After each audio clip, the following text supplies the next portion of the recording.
Good morning. I'm Ann Green from the Worship Committee, and welcome to Poetry Sunday, our annual service where we share poems that we bring. So we will do that as the center of our service today. I'm especially featuring praise poems today. Maybe all poems are about praise, about finding the words to say the things that are important to us. So I want to open today with a poem called Poems, and it was written by the late Margaret Johns, Ken's mother, and a member of our congregation, and sister to Dorothy and Carol. Poems are the life and the fife and the drum of joys and dreams and the bum and life on the run, babes who are born of sunshine and pain, of schools and of fools, life's longing to believe of hopes and prayers.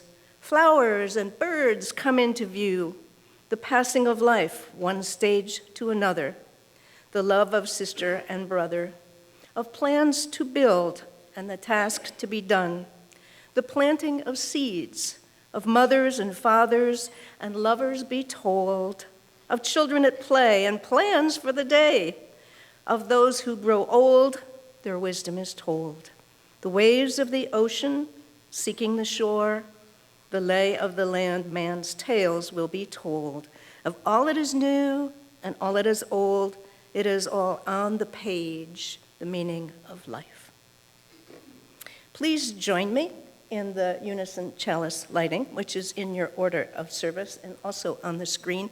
And I would like to offer my apologies for omitting the announcements section in your order of service. It will come after the last hymn and before the benediction. So, life is a gift for which we are grateful. We gather in community to celebrate the glories and the mysteries of this great gift.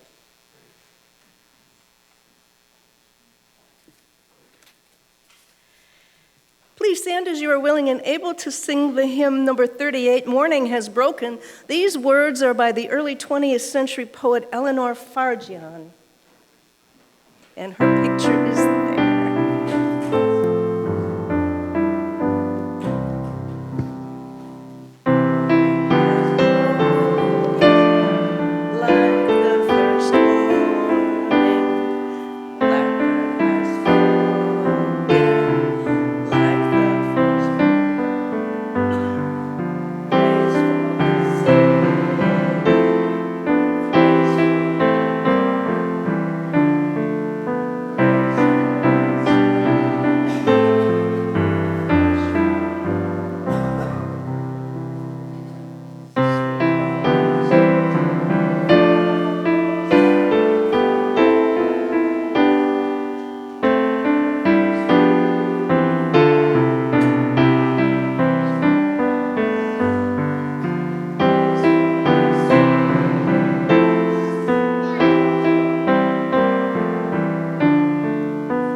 To start us off today, I have a poem for all ages.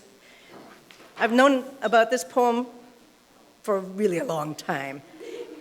But as I looked at it again this week, I realized an owl and a pussycat are really an odd couple. So I'm thinking this is maybe about inclusion and diversity. It could be. It's by Edward Lear, who wrote great poems. The owl and the pussycat went to sea in a beautiful pea green boat. They took some honey and plenty of money wrapped up in a 5-pound note. The owl looked up to the stars above and sang to a small guitar, "Oh, lovely pussy, oh, pussy, my love, what a beautiful pussy you are, you are, you are, what a beautiful pussy you are." Pussy said to the owl, "You elegant fowl, how charmingly sweet you sing. Oh, let us be married. Too long we have tarried, but what shall we do for a ring?"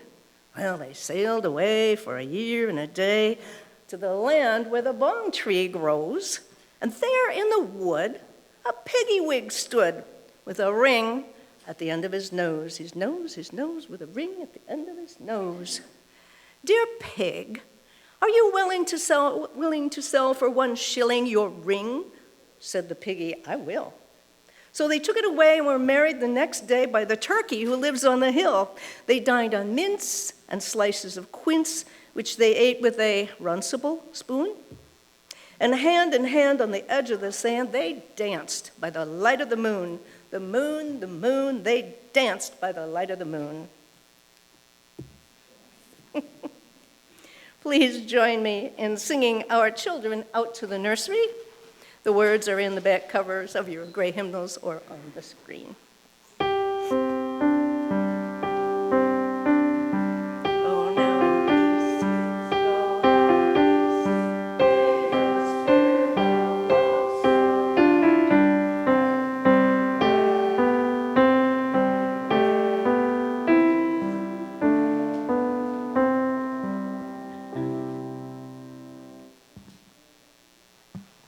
Now's the time to share our joys and our concerns.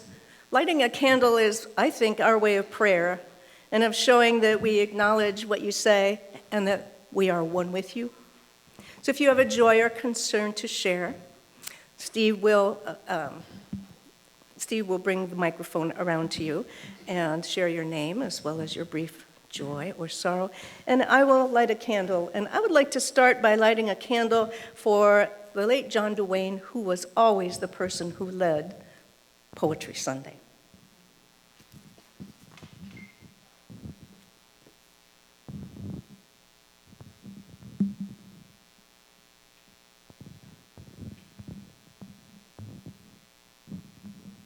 Really?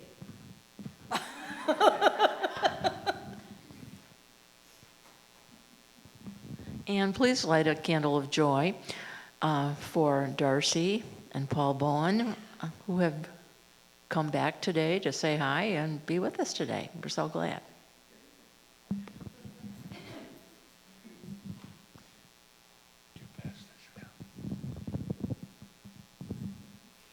Liz Webb, please light a candle of hope for the leaders of the world to find a way to peace.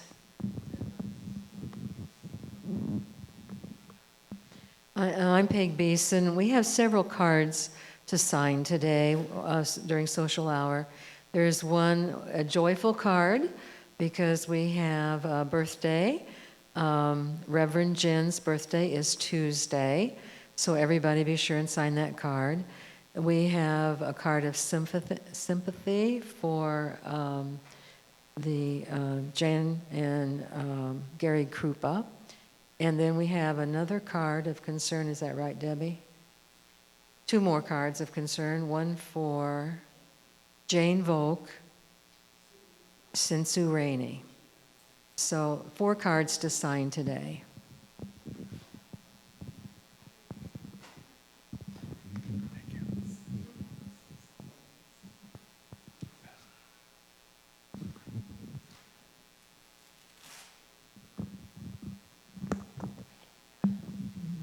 My name is Mike Timms. Candle of concern and of hope combined for our friend who is battling the brain cancer and also bacterial meningitis. There's been slow recovery, but it's agonizing.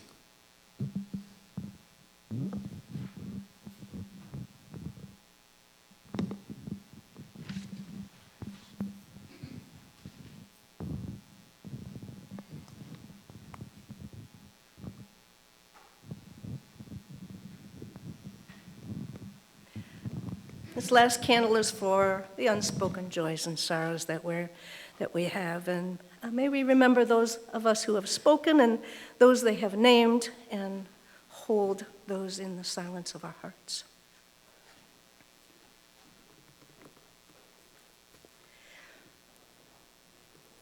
Today's spoken meditation is a praise poem that we have heard many times.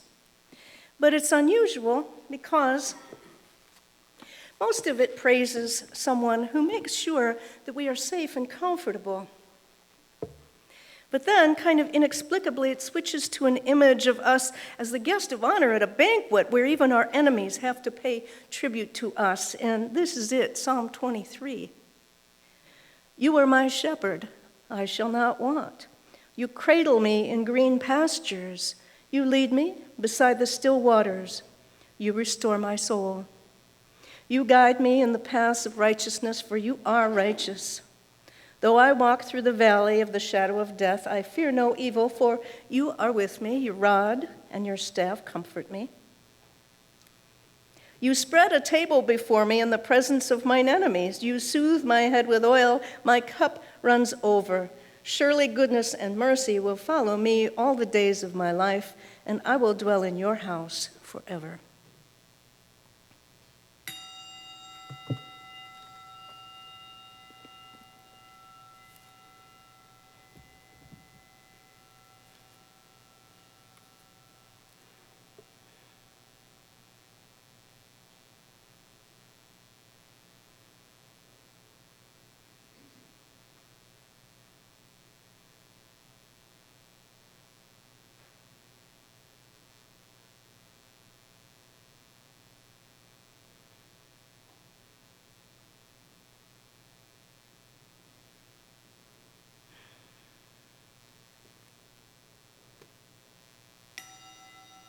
Blessed be, and amen. Now have the gifts of the congregation. For this service, I wanted you to see the people who are behind the words. So this is the man who wrote the music that Anita will be playing.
The offering we take each Sunday is a way we have to affirm and to say yes to this place and to us as a people. So may it help us practice Unitarian Universalism within and beyond our congregation as tools to empower our mission. Please rise as you're willing and able and join me in a hymn I don't think we have sung before, so Anita will play it through. Words are by the early 20th century American poet Sarah Teasdale.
for being adventuresome in the praise of the new and the unusual. I really wanted to show you a video of Maya Angelou reading her poem, Phenomenal Woman, and the technology beat me. I couldn't do it, but I'd like to read it because it's unusual. It's a praise of herself.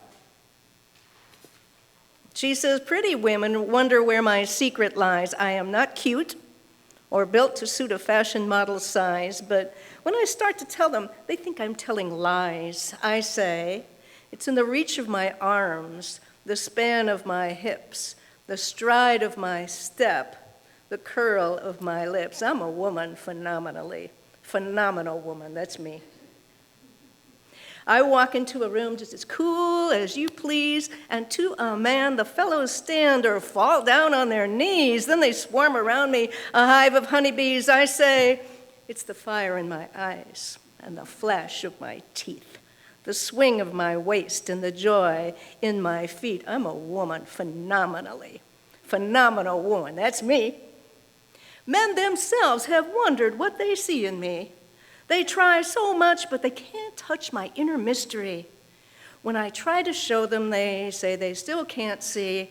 I say, it's in the arch of my back, the sun of my smile, the ride of my breasts, the grace of my style.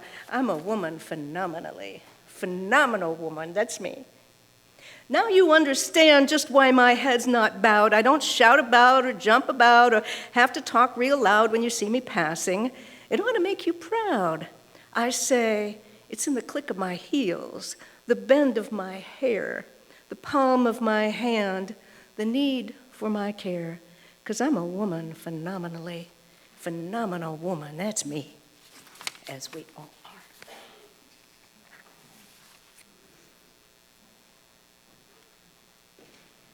So today, the center of our service is sharing poems.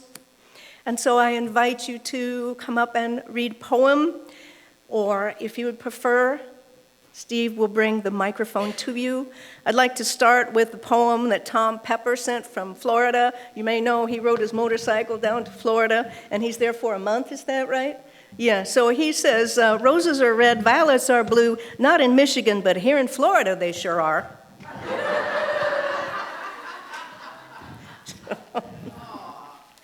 So I invite you to come up and read a poem. Peg, would you like to start? Because I know you have something.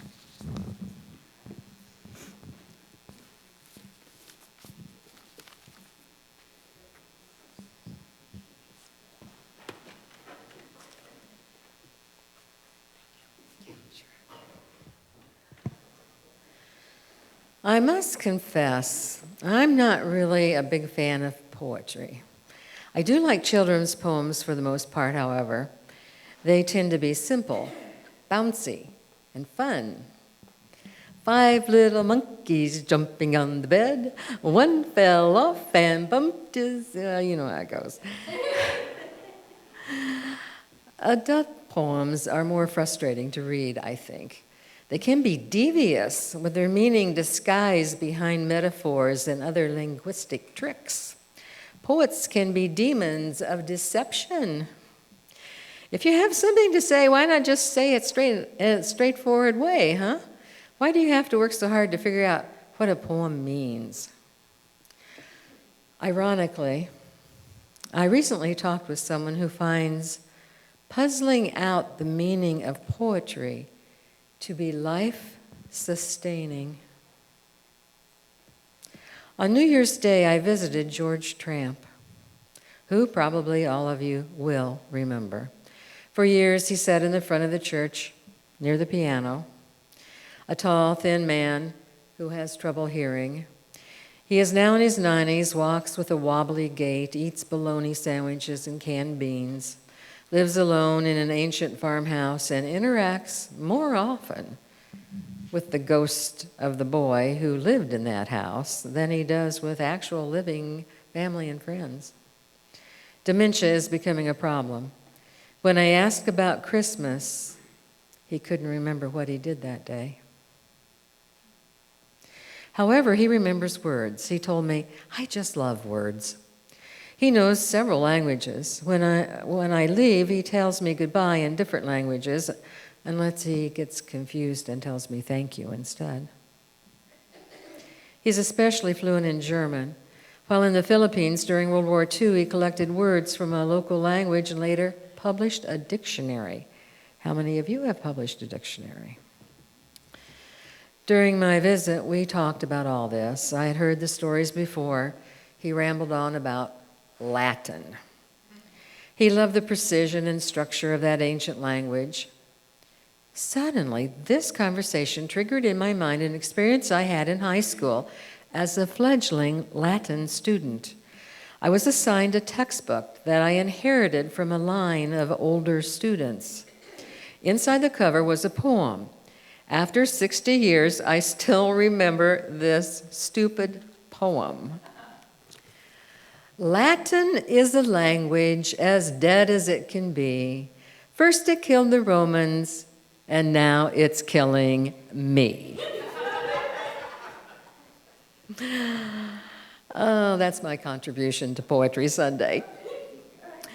George laughed when I told him that poem, and that sent him off on a tangent about poetry. For years, he's been translating German poetry into English. He sits at his computer in an old wooden chair, stacked with 4 or 5 flattened pillows to accommodate his height.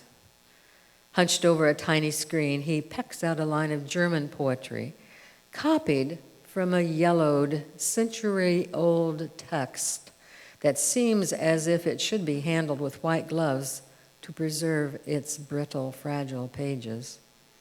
Beneath the line of German, he types out the English equivalent, hour after hour, day after day, month after month.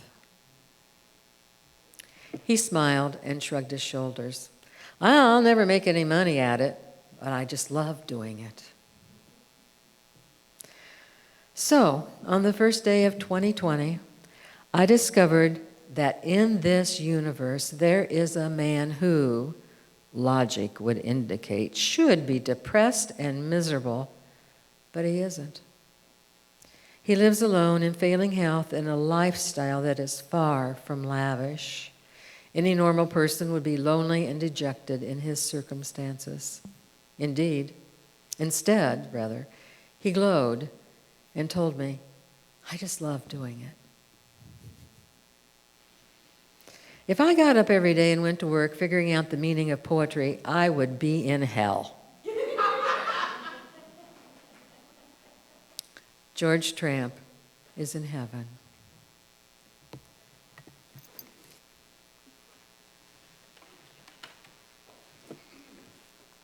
Beth.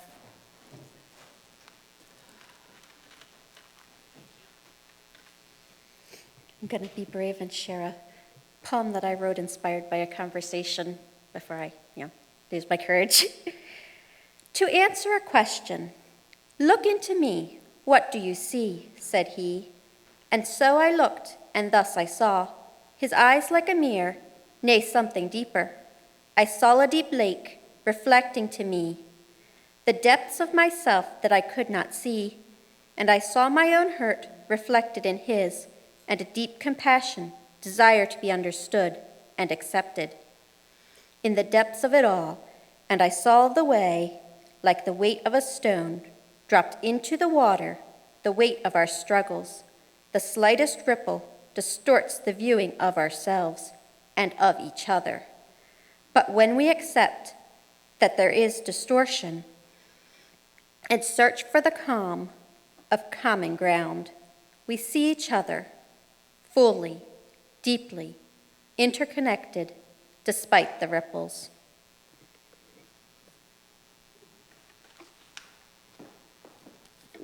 Thank you. I said to Beth she's carrying on a tradition of members of the congregation writing poetry from Margaret Johns. Do you have one, Fred? Please.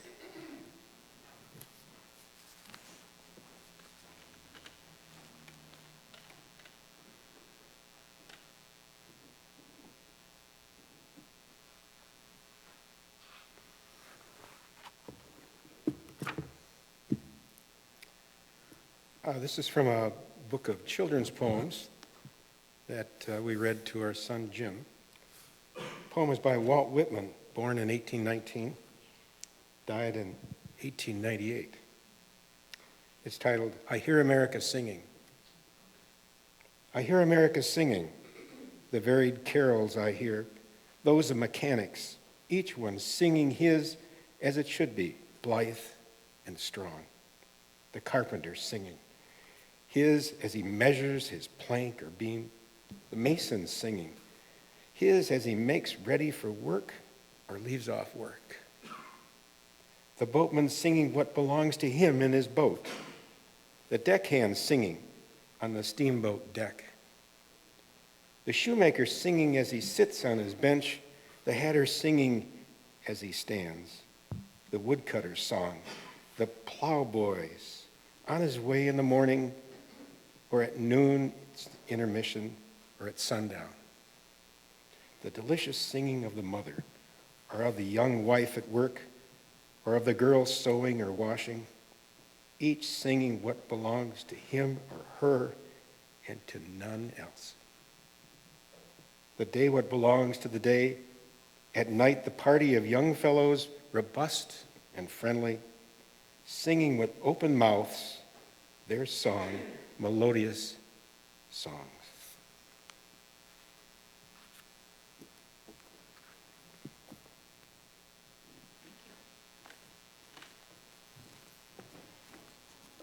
Marge has a poem to read.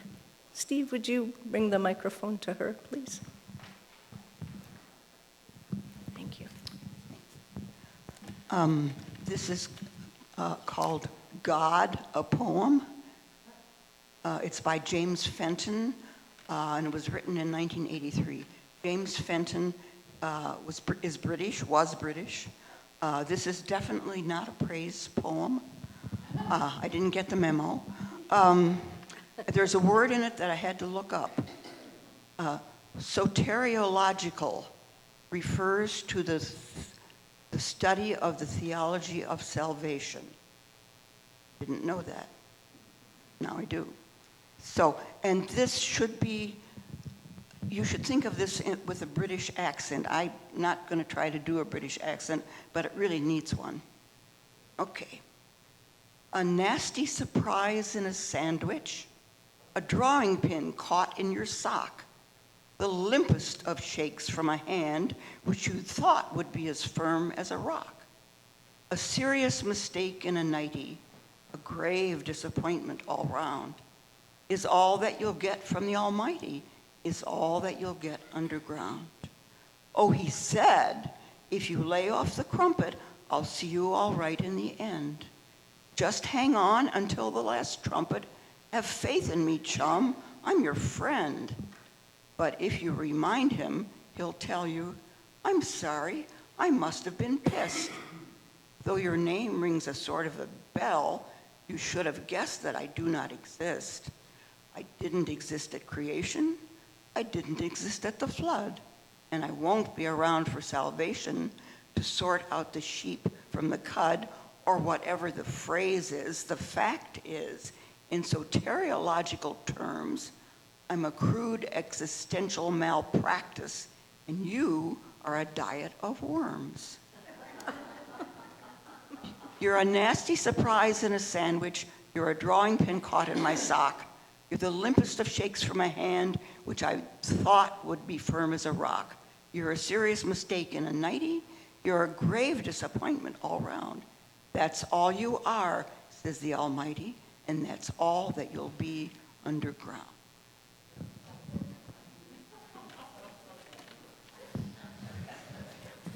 Thank you.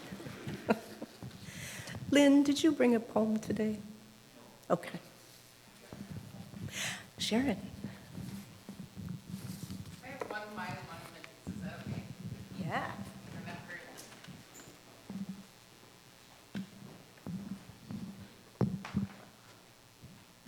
Well, I was a poet more when I was younger, so I dug out my journal from high school, early college days, and I reflected and noticed that I was quite the environmentalist. I liked the water. I thought I'd written one poem when I went to Lake Michigan with some friends, and it turns out there's about 3 of them in here from that same day. But here's my favorite one. It's called Water's Edge.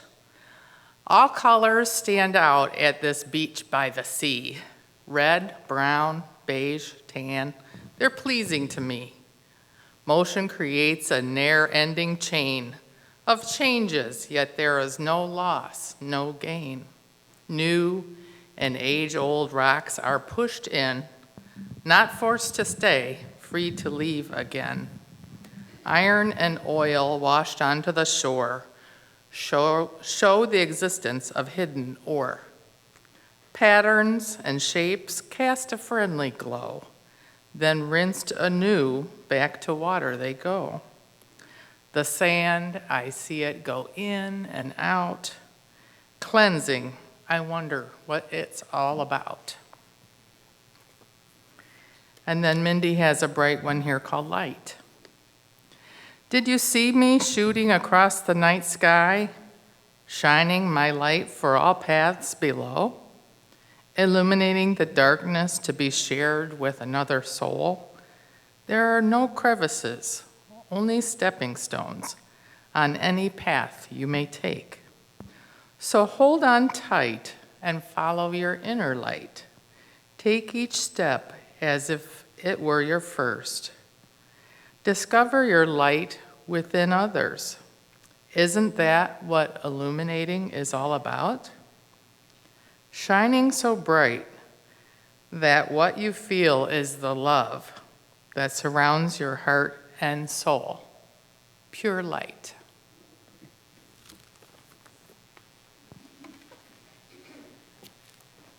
Thank you. Yes. Yes, Alyssa, sorry.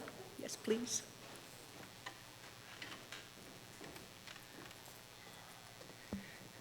I guess I'm the opposite of Peg. I absolutely adore poetry, and like Liz and Ann and probably other people here, I spent a lot of my life guiding students through poetry and hoping that they would enjoy it as much as I did.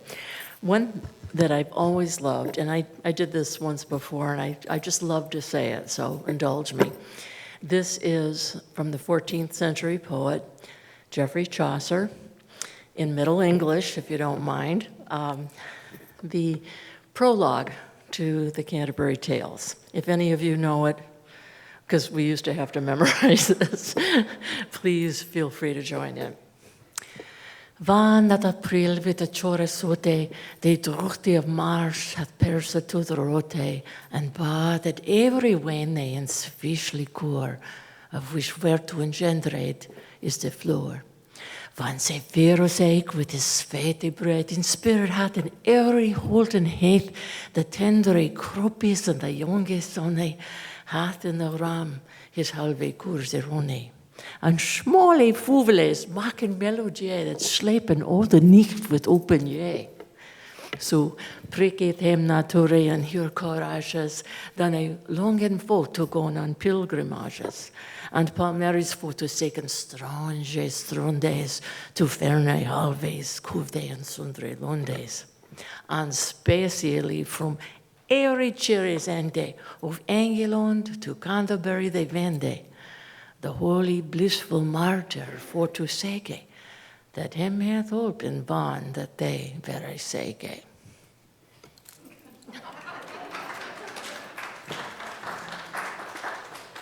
Yeah. Thank you. Dorothy, would you like the microphone? I'll soon be 92, but I remember this poem that I used to teach my early L students, Stopping by Woods on a Snowy Evening by Robert Frost.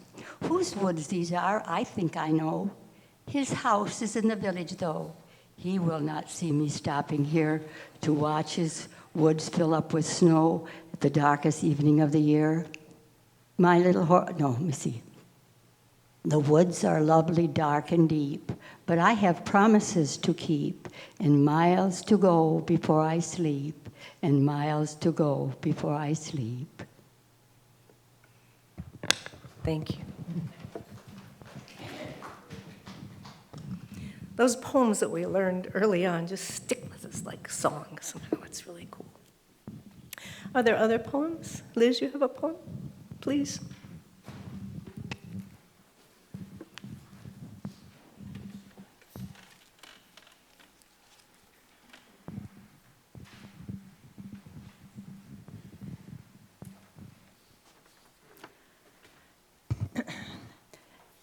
Like, this is embarrassing. Alyssa, sorry.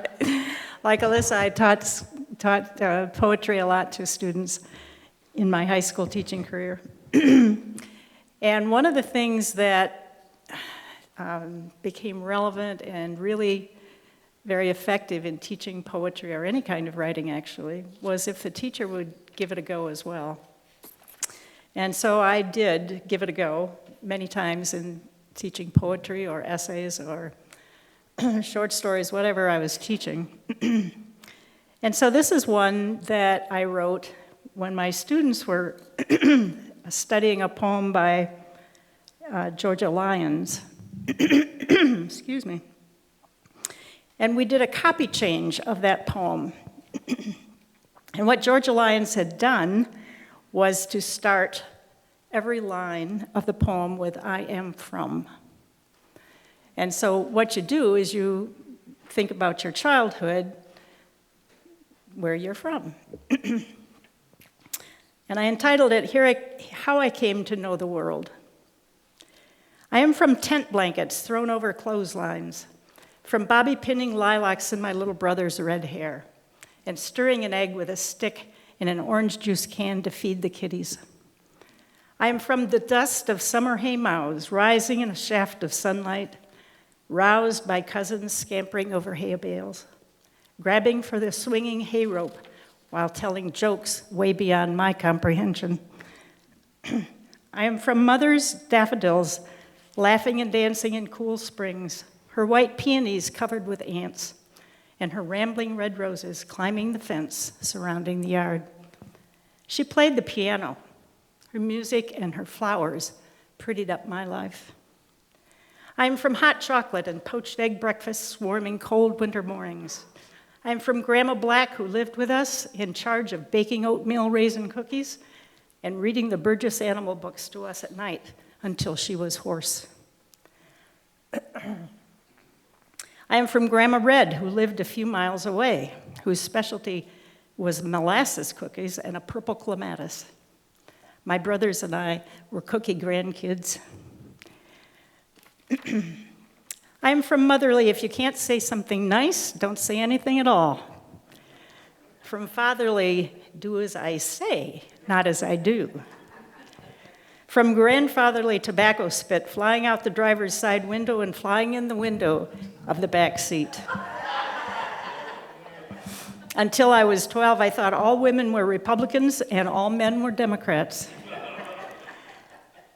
I am from a white farmhouse with a red kitchen door, a kitchen where lambs were rescued from March snowbanks, revived with cow's milk, served from a Pepsi bottle, a glass Pepsi bottle with a hardware store nipple. I am from getting the unstoppable giggles with cousins until adults hollered at us, "Pipe down and go to sleep."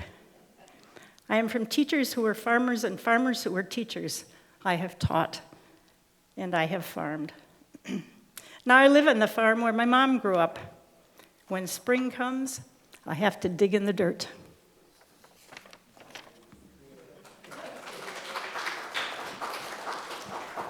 Thank you. Other poems? Thank you for everyone who shared your poems. Please rise as you're willing and able and join in singing Hymn 203, All Creatures of the Earth and Sky. The words are attributed to St. Francis.